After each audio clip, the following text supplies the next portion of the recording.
So you're in for a treat because we have two fabulous authors. And the other good thing is if you go to a bookstore and you're looking for the books, they're almost right next to each other. You know, because we have Rachel Pastan and Allison Pataki, and the names are pretty close and pretty similar. And their books are fabulous. Please, I have a whole stack of them. Please, please take the time to go look at them after this and purchase them because they're wonderful. So they're a unique genre. They're historical fiction. Something I really hadn't been acquainted with when Jamie asked if I would do this interview. I fell in love with it. I love history and I love nonfiction books, and this makes it even better. So we're going to have a conversation about historical fiction and what that means. We're going to read some from their books.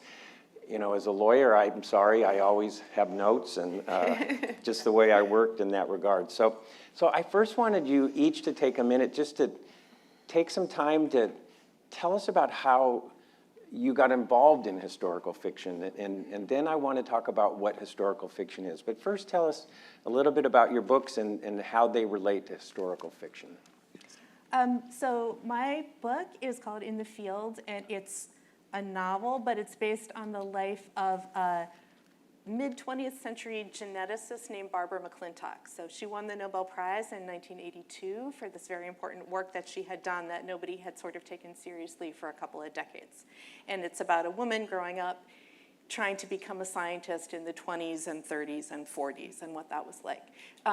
And I didn't come into it because I was thinking about writing historical fiction. I had been interested in women in science for a long time. A lot of my books are about women in the workplace or women in various situations.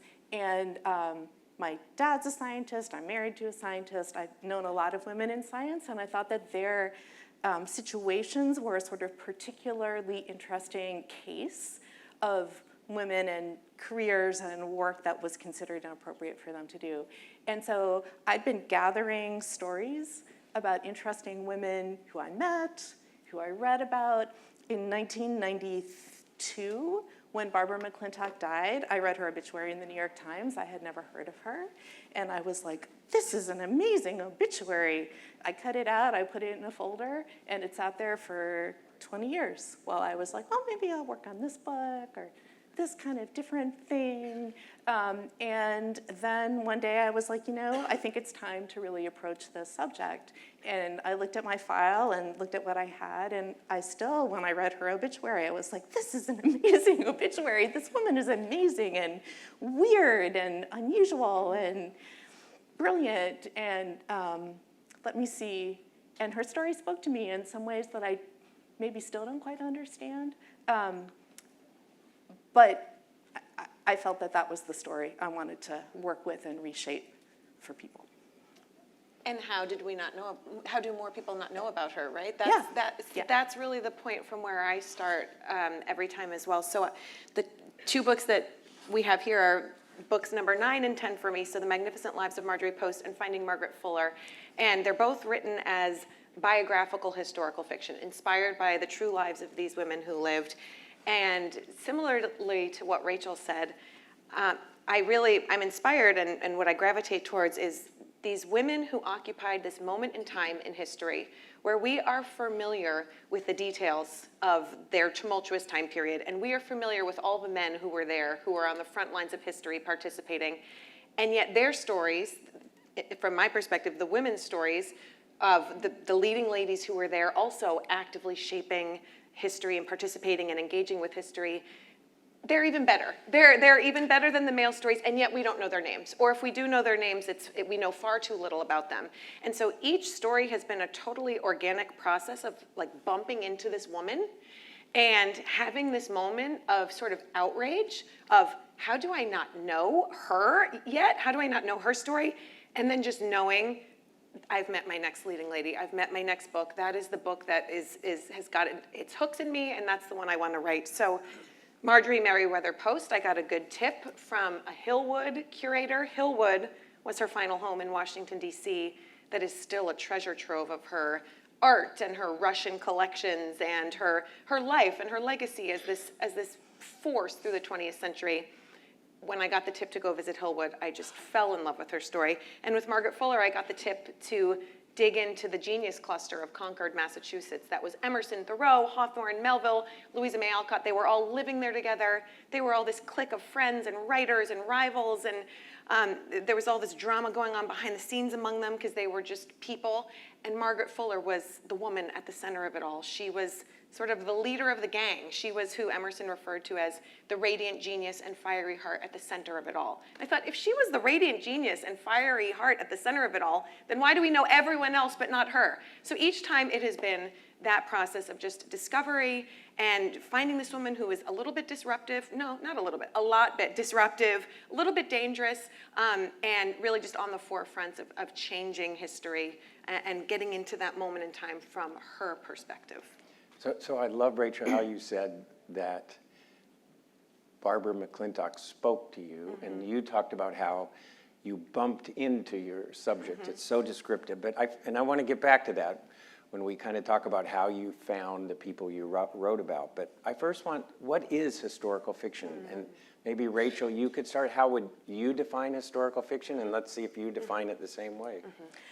Yeah, or Allison should go first. I don't know. I mean, I don't really know. I mean, I guess I hadn't thought of myself as writing historical fiction. I found out I had written historical fiction when the New York Times put me in a roundup of historical fiction books. I knew that the review was coming, and I was like, oh, it will be the Women in Science, or books about some literature about science roundup. And I was like, oh, I guess they didn't have it in this week. And then I was like, oh no, there it is. So, so for me, it was not what I was thinking about when I went in. And when I got in, I was like, I'm gonna have to do a huge amount of research for this book about science. And then when I got in, I was like, oh, and I'm also gonna have to do research about history, and I have to see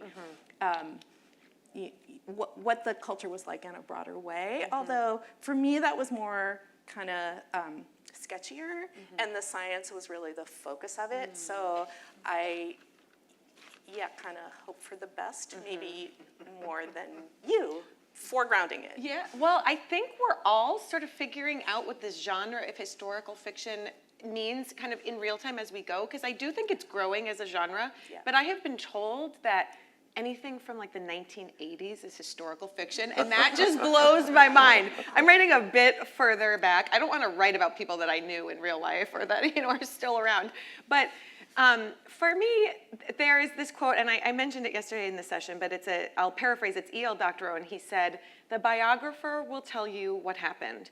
The novelist will tell you how it felt."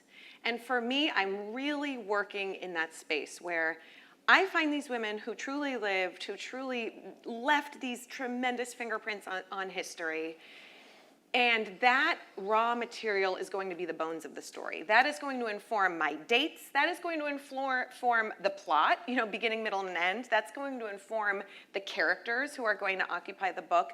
But then I'm really going in as the writer and putting the flesh on top of that story and giving, hopefully, the reader the opportunity to enter into those moments. So, you have from history the fact that Marjorie Merriweather Post was the first US ambassadress to the Soviet Union at the start of World War II. We know that. It is written about in the first person. It is written about in newspapers. But what we get to do as the reader of historical fiction is to go to Moscow with her, leave Mar-a-Lago, her home in Palm Beach, sail on her yacht, and enter into Moscow under the terror regime of Stalin and watch the clouds of World War II form over the Soviet Union. And so for me, historical fiction is this juicy and dramatic way to enter into the history and to enter into the hearts and the lives and the minds and the dialogue of these real people as characters. And for me, what I hope to deliver to the reader, and what I love so much as a reader of historical fiction, because it's far and away my favorite genre, is that you get to have the experience of learning, hopefully learning a thing or two, getting that educational experience where you're like, oh, I didn't know about this moment in time, but also being entertained, hopefully being immersed and transported into this story.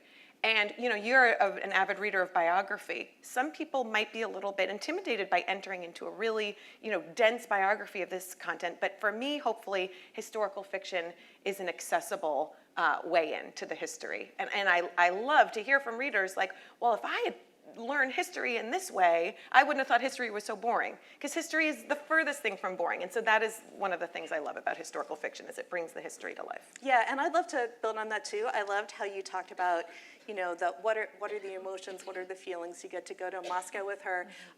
And so one thing that distinguishes the book I wrote from the books that Allison has written is I changed the name of my character. I have a little author's note that explains why. And it was because there were places in which I did not want to stick with the truth. The book, I would say, is sort of 75%, I think it really happened, and maybe 25%, I felt like I wanted to change some things, and or I wanted to explore the possibility that some things that weren't in the record might be true. And so secrets, are a thing that you can get in fiction too, that you can't, if it's in the biography, it's not a secret. Yeah. But what secrets might we intuit that these people might have had based on the biographical facts of their life? I got to listen to some tapes that Barbara McClintock had made, some interviews she had done late in her life. And it was really interesting just to hear her voice, first of all, like speaking in this library at Cold Spring Harbor Labs where she worked for 40 years. But also, there were some questions the interviewer was asking that she was not answering. And I understood why they were being asked, because there are these questions raised by her life. And like the interviewer's asking like 3 times and she's deflecting. And so it's like, so what is there? What could you imagine in that space? So that's also something that we get to do. Absolutely. And then one more thing, also Allison talked about how these women were not just there, they were like shaking things up and turning things over. And I'm really interested in the way that women, particularly in the past, you could say still today, but particularly, when I was writing about this woman in the 20s and 30s and 40s, how did she manage to be so successful in this extremely male-dominated world? And part of the reason was she was a pain in the ass. She was strong-willed, she had her own way of thinking of things and doing things, and some people loved her. She was very warm and generous to some people, some students, and other people found her completely impossible, and she wouldn't do things in conventional ways, and those things are connected. Like, that's why she was able to do the work she did, was because she was kind of impossible. And that's so interesting, I think, in writing about women in the past. Absolutely. And to build on that, secrets, and also what I find with historical fiction is rumors and myth. Yeah. Because I think part of what attracts us to these women from history, or from their obituaries or whatever, wherever you find them, is that they were larger than life, that they occupied this space, even in their own time, that inspired rumor, myth, legend, as big force personalities tend to do. And so as the writer of historical fiction, you have that prerogative and that luxury to be able to play with the myth and the rumor and the legend as well. And so with each of my women, I have been able to dive into those pieces that maybe a biographer would either choose to leave out or would have to qualify, but I get to play with that and explore that. Like with Marjorie Merriweather Post, the rumor in her time was that she and her husband, Ned Hutton, because they were living large on the Gold Coast of Long Island, and they were hosting these parties with, Florence Ziegfeld and Billy Burke and Mary Pickford and F. Scott and Zelda Fitzgerald. And so the rumor was that they inspired The Great Gatsby because of the circles they were running in, the parties they were throwing in their home. I got to play with that as the writer of historical fiction. Is it 100% proven? No, you can't know what was going on with, F. Scott Fitzgerald when he was writing The Great Gatsby, but that was in the ether. That's so cool. And Margaret Fuller, the rumor was that she inspired Nathaniel Hawthorne to write the character of Hester Prynne because of some of the choices she made in life and some of the scandals she prompted in her own time with taking a lover and having a child out of wedlock. I got to play with that because that's part of the legend or the rumor, but writing historical fiction, you get to pull in those pieces. I heard a really great quote from Lily King at one of her book talks once where she said, when you're thinking about writing historical fiction, she thinks about it like train tracks. And you've got the historical timeline that is just the facts that the historians have laid down. And then you've got your story and you're writing it alongside this train track. And sometimes it's perfectly parallel. And sometimes the narrative or the characters pull you off in a direction that's really far from parallel, but that you have that choice to play in that creative space. And that's what I really love about historical fiction. And then you have the author's note to exculpate yourself. And then the all-important author's note. And then the other thing too, I think, is not that biographers, that their sentences can't be like interesting and alive, but there's something about fiction also where I feel like we have the freedom to use language in ways that are, not necessarily like more flowery or something, which I'm not into, but just more evocative, or that the way that the language makes the reader feel is such an important part of our job as well. And so that too is part of the bringing you the emotion, not just by saying, I think she felt this or that, but like in the language to really evoke that emotion and have you have that experience. Should we bring up now the great point you raised moments before the panel about presentism, this phenomenon that a reader brought to you? Because that seems like a really good segue to what we were talking about in choosing your language. Exactly. Define what you mean by that. Exactly, which I just learned from you a few minutes earlier. So I'll tell the story that I told before, which is that I was giving a talk about this book, and there were questions afterwards, and this guy said, so how do you deal with the issue of presentism? And I'm like, what is presentism? Do I need to ask him to define it? I don't remember. It turns out he's like a sociologist, okay? So like he has lots of words that, I'm not using isms and whatnot.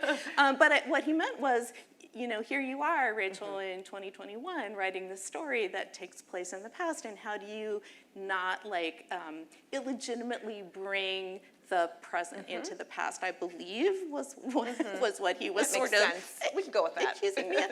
I felt a little accused, I would say. But then after I thought about it, I thought, no, that's exactly what we're doing. Because we're writing these books now for a reason, right? And I'm writing this book in the field because I'm interested in women's place in the world. I'm interested in how science gets done.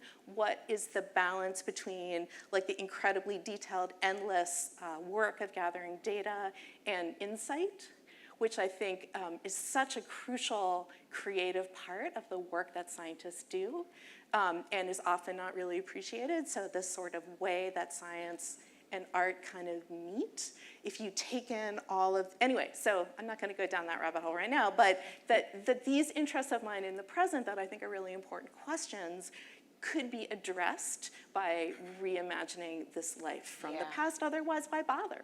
Yeah. And by the way, Doug told us beforehand he wanted us to have a conversation. Yeah, so we're not ignoring him. I don't we're feel doing left what out he at all. asked This us is to do. perfect. I didn't mean to hijack here. So for me, it's been really interesting because I've hopped all over the place. Like my poor literary agent. There is no rhyme or reason. After I wrote The Traitor's Wife, my first book, it was American Revolution, I was told going in, well, the American Revolution really hasn't sold other than dense, David McCullough biographies, John Adams, but Martha Washington isn't sexy, and, Dolly Adams isn't sexy. I was like, Benedict Arnold and Peggy Arnold and John Andre, this is sexy. I promise you, this is not Martha Washington's wig. And it came out, and it did well, and so then literally the day of the launch, my editor, who's no longer my editor, was like, that you've broken down this door, the American Revolution is gonna be your thing, you're gonna find your next woman from the American Revolution, this is gonna be your, stay in this niche. I was like, well, next I wanna write about the Habsburgs at the start of World War I and this Austrian Empress you've never heard about, and just I've jumped all over the place. But point being, it's been a lot of different voices, a lot of different textures, a lot of different cultural contexts and historical moments and languages. So that is really something that I am always thinking about, is writing in these moments for a modern reader. And, I'll take my most recent one, Margaret Fuller. This was the mid-19th century. Even Margaret, writing in the mid-19th century, her language was dense, it was ponderous, it was laborious. The sentences are so long and so complex. And she was just this brilliant, sharp, kind of unrivaled mind.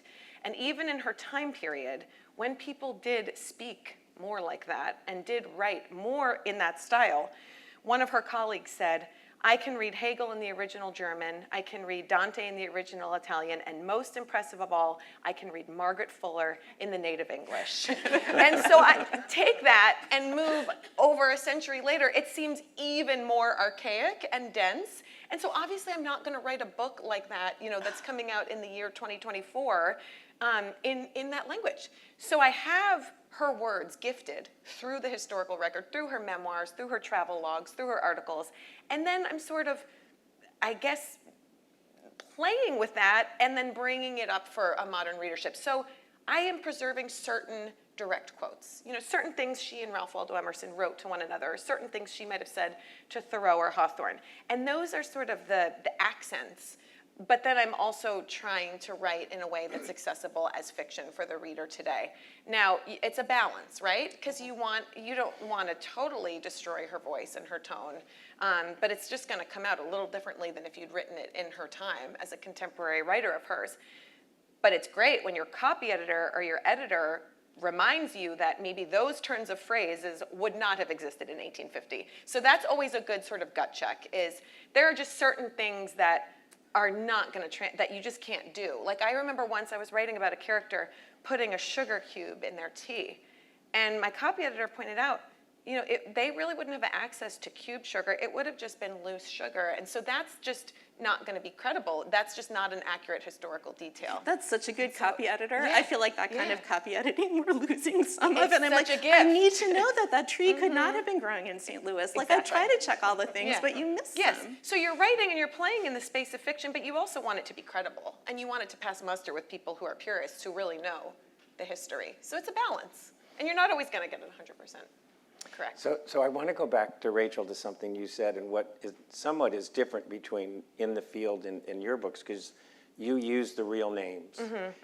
Did you vacillate on whether you should use her real name? Because you settled on Kate, but you knew from the beginning. No, I knew from the beginning. I'm just not that, I was going to say, I'm just not that rigorous, but I'm rigorous in my own way. I just was not interested. Like, why do it? Like, why? I just wanted to feel like I'm going in, I'm taking liberties. Anyone who knows her science would know that this is her science. And I tried to get the science right. That was the thing that was super important to me. I mean, you're talking about how people, they think maybe the past is boring or biography is hard, inaccessible, but that it's amazing. And that was sort of my attitude about science in this book, was how do I make people understand the science and see the beauty of it and really feel it. That was really one of the main things I wanted to do in the book. So one thing that Barbara McClintock was really known for was, so she worked with chromosomes, and you couldn't really see them with the technology that they had in 1930. This is before the discovery of DNA, a couple of decades before, but she was really good at microscopic techniques, and she invented a new microscopic technique in graduate school that made it possible to see the chromosomes and what was on them in ways that had not been seen before. And she could figure out the dance of how the chromosomes interacted through one slide, one slide, one slide. How did she do that? She couldn't really see them moving. She only had these fixed points. But getting back to what I said about insight, she understood them so well, and she had this sort of imaginative insight, and she could put it together. And the metaphor that I came up with would be to explain how amazing that was, would be it would be like if you went to see a ballet and someone took 10 snapshots, and you had to recreate what the whole ballet was, and that's what she could do. And so finding a metaphor like that, I felt, could really help people sort of appreciate the way that her mind worked. Yeah, that's fascinating. So when I read fiction, the first paragraph of the book is probably almost the most important, because if you kind of don't get grabbed, you might not make it to the second one, or maybe you go a little further. So in the 3 books we're talking about, you both had prologues. So why, and that would have been what you read first. So why did you have a prologue? Yeah. I sort of see my prologue as showing the reader what we're solving for, to use sort of like a mathematical analogy, the point that we are going to work our way towards, and hopefully opening up for the reader with this sense of like, what? How did that happen? With Margaret Fuller, it's one thing. With Marjorie Post, it's a very different thing. But sort of teasing or giving a little amuse-bouche right off the bat to sort of get the reader interested to see, how are we going to get to that point, especially when we then start at chapter 1 in such a different place. And I just want to add one thing to what Rachel just said is, it's interesting because in my books, I've really made a concerted effort in the past, especially the past 2 books, to put the women's names in the title, and that has been a new thing for me.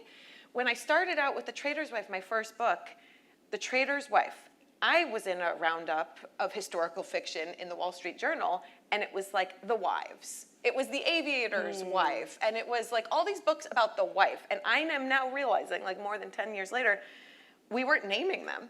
They were all like, but it was a new genre. Yeah. It was a new genre. It was a new way in. Yeah. It was novel, pun intended, over 10 years ago, to revisit these moments from the woman's perspective. Now, everyone is doing it, and we can find any number of books on this, but it was kind of like the point of this article was like, there's this new crop of books that are telling these moments in history from the wife's perspective. Like, hey, this is cool to think about the woman who is there. And then as I've gone on, it's been kind of like a saga each time to figure out what to name these books, because I've always started off with a different idea and ended with something else. But for me... This was actually one of my questions. Oh, well, there you go. I didn't know that. So such a part of my mission and such a part of the frustration that incites the writing is, why don't we know their names? So for me, if I'm sticking close, it's a different story, because you want to take more liberties. I love that. But I'm putting the names out because that's part of the point, is like, we should know these women. We should know their names.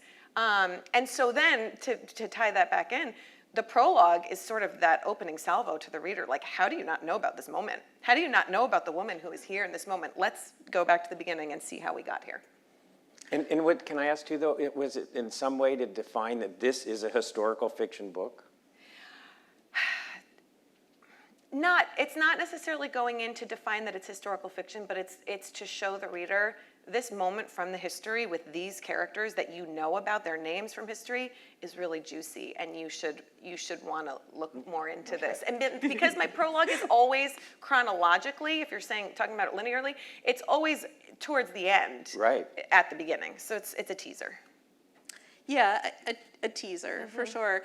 I think I have more ambivalence about it. This is my first book that did have a prologue, and the prologue is in the 80s, so it's definitely not part of it being historical. Like, that's my life, like I was in college then. Well, we know it's in historical fiction now, if it's in the 80s. But now I've learned that, so that's good to know. And I do have this romantic attachment to the idea of telling a story from start to finish completely chronologically. And I think this, for me, there's a bunch of things I have a romantic attachment to in writing that my early readers are like, yeah, Rachel, maybe you want to reconsider that one. And I'm like, do I have to? All right, I'll think about it. There's a million ways to tell a story. Yes. There's a million ways to structure a book. There's a million choices you could make all the time about what to leave in and what to leave out. So I did write this thing that became the prologue. I didn't really know where I thought it was going to go at the end because of that.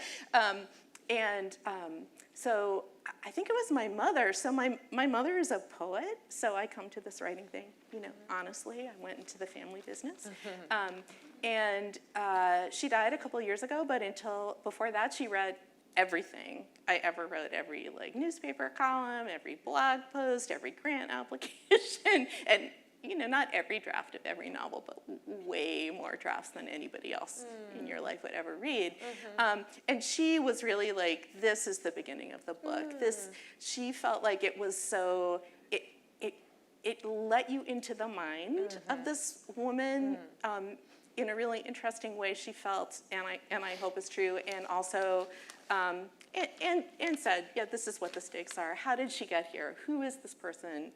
you know, when you see her, when you meet her as a freshman in college, like, do you care? But like, if you know this is where she ends up, then maybe you care. And for me, in terms of the title, so I've not always been able to use the titles that I chose for the book because the publisher is like, no, you can't use that title. But for In the Field, with Delphinium, who's a wonderful press, they were like, yeah, that's a good title. And so this is a woman who, it's about, you know, women in the field of science, but it's also someone who worked with corn. That was the model organism for genetics in the early part of the 20th century.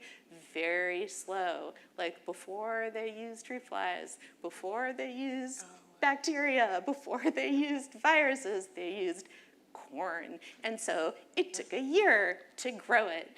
And people would plant these huge fields of corn, and like raccoons were a problem, crows were a problem, disease was a problem. People were like, okay, we'll lose 15%, we can deal. And she was like, no, I can't lose anything. I need every single corn plant. I need every piece of data. And she would plant these small fields, and she would go out every morning, and she would walk the field, and she would look at every plant, and she would be like, this is what's happening with this plant. And she knew them all. And she was very frustrated because it was hard to go away, like for vacation or to give a talk, or like people would say they would do the watering, but then they wouldn't, and like things would die, and it was very frustrating for her. But in the field, like that was where she lived. So good. And so did you come up with that? The title? With the title, yeah. In the Field. And I love that you have, tell them what's also on the... Well, so there's this beautiful corn stalk that also has like the green for the ground and then the blue for the sky. When we were talking about covers, I sent in these like sepia photos from the 30s of like cornfields, and they were like, no, we're gonna do something really like eye-catching. And then I was like, oh yeah, I love that. Would never have thought of it. Yeah. And so with The Magnificent Lives of Marjorie Post, I mean, that tells you, but so then why Finding Margaret Fuller? So, well, we start off with the reader and with history and with her contemporaries losing Margaret. And that's not a spoiler because it's in the prologue. Right. But also when she dies in this tragic, untimely death, the great work that she's traveling home to America with, after having just served in Europe as the first foreign war correspondent in history, not just female foreign war correspondent, but foreign news correspondent, covering news stories in England and France, and then living through the Roman Revolution, serving in the Roman Revolution as a nurse, falling in love with a Roman count, taking him as a lover out of wedlock, then having to flee after narrowly surviving to Florence, staying with Elizabeth Barrett Browning for a little bit, as you do when you're traveling through Europe, all these little moments. And she's sailing back to the United States to take her place as the leader and the president of the first convention of the National Women's Rights Movement, which is we're talking July 1850.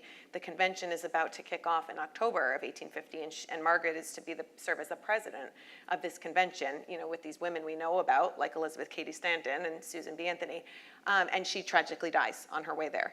And as that happens, so does her great work is lost at sea. And so there are pieces of her. To me, your prologues were wonderful. Oh, thank you. And it's what hooked me in the beginning, because you told me really where we were going and how it was going to end.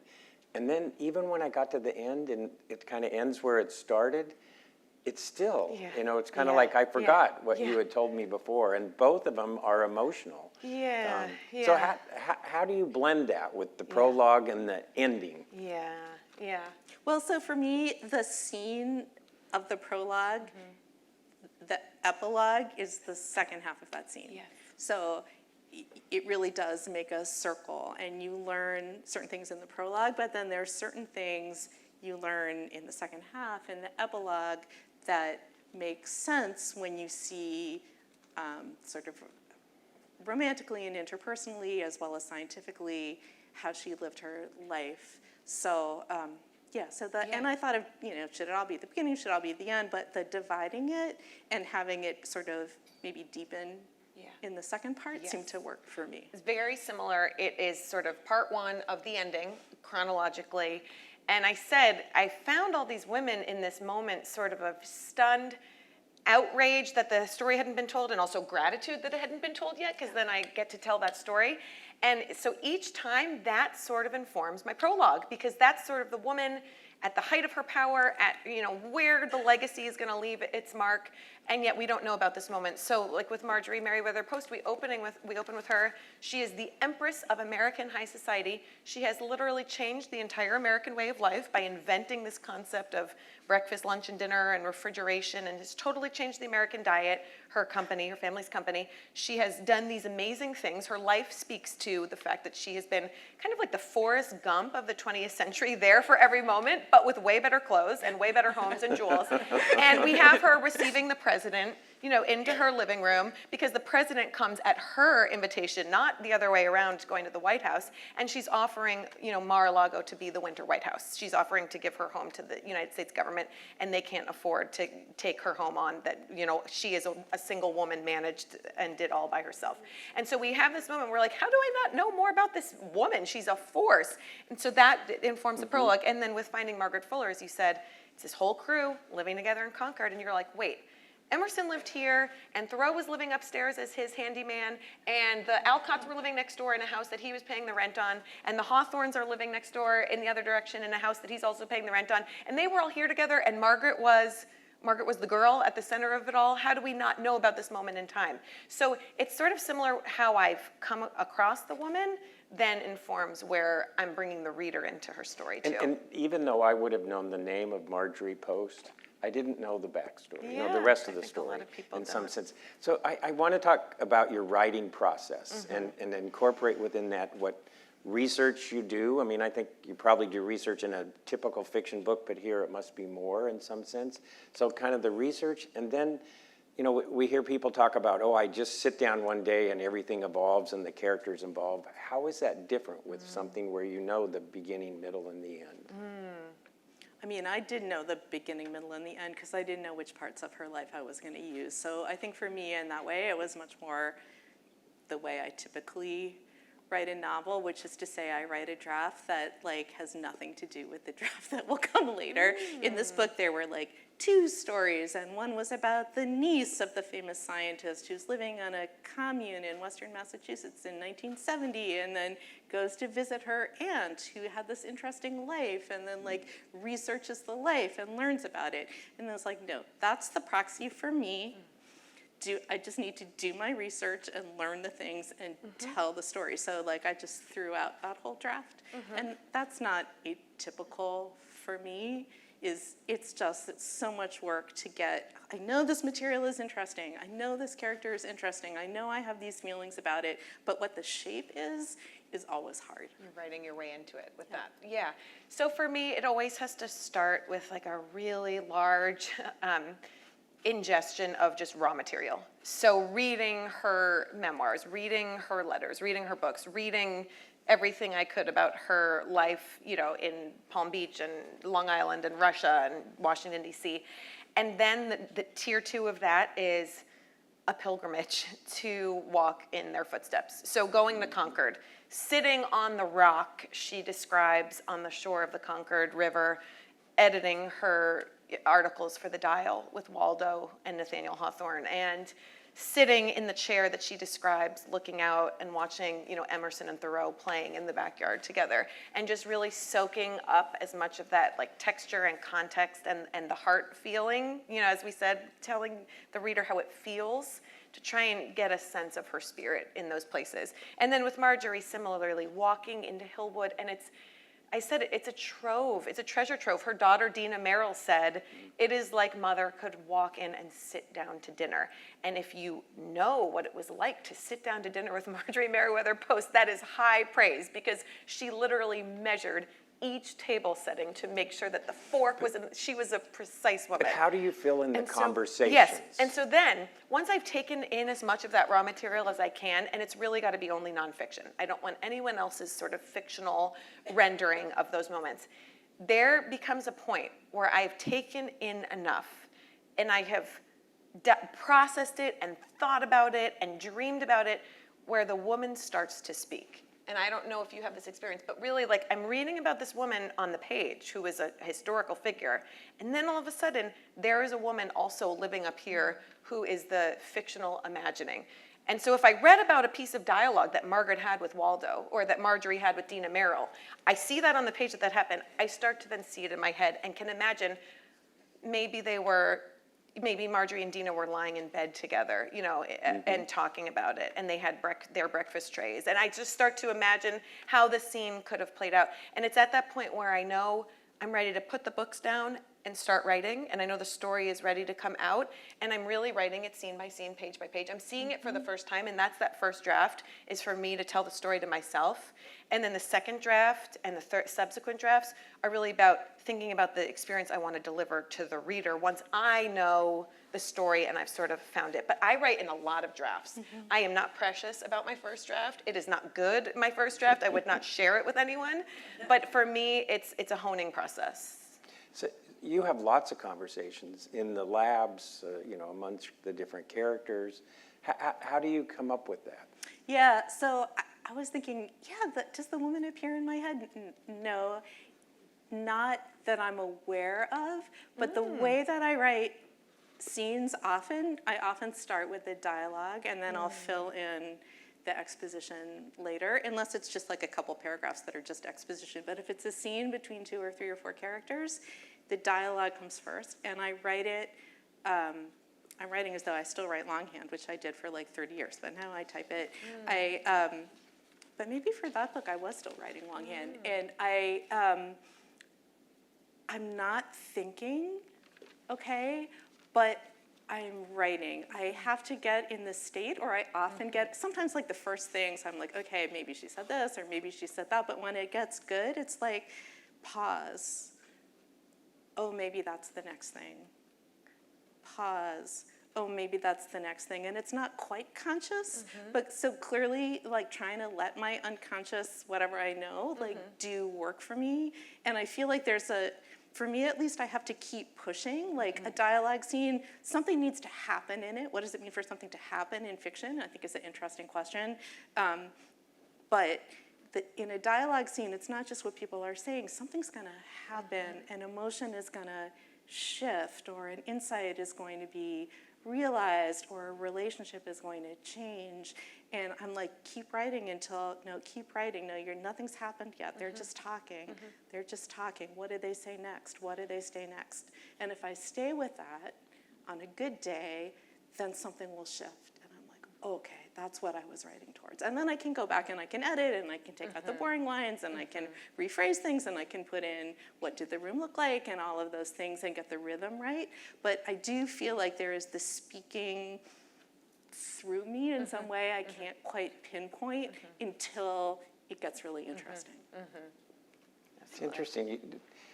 You kind of said you don't have it, that you don't see them in your head, but then you talk about speaking through you and hearing them. And is that unique with historical fiction?